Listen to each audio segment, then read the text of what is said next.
Para definir um documento HTML5, basta que no início do nosso documento colocar o sinal de exclamação e escrever doctype em maiúsculo antes da palavra HTML. Nas aulas passadas nós falamos sobre os formulários. Agora vamos falar sobre os campos ou inputs, que são as entradas de informações dos formulários. Existem vários tipos de campos: inputs, text areas, checkbox, radiogroups, dentre outros. Bom, de início nós vamos falar dos inputs. Os inputs são os campos tradicionais que a gente costuma ver no formulário. Eles também não precisam ser fechados e possuem vários atributos. Eu vou ensinar os inputs básicos HTML5 no Visual Studio Code. O primeiro é o atributo placeholder. Esse atributo define o texto que vai ficar guardando lugar dentro do campo. Por exemplo, se eu colocar o placeholder informe seu e-mail, o campo vai aparecer com esse texto dentro. O segundo é o atributo type. Esse atributo define o tipo de dado que o nosso campo vai receber.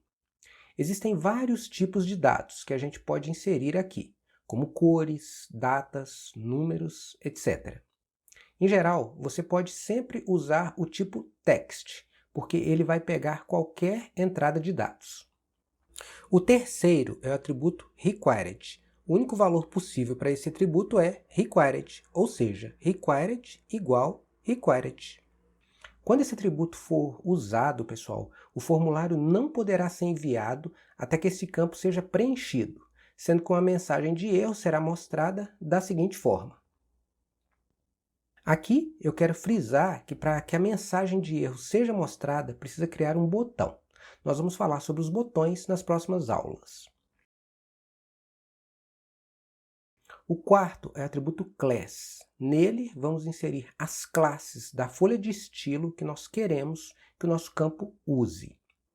O quinto é o atributo value, que, como o nome diz, define o valor para que seu campo já exista preenchido.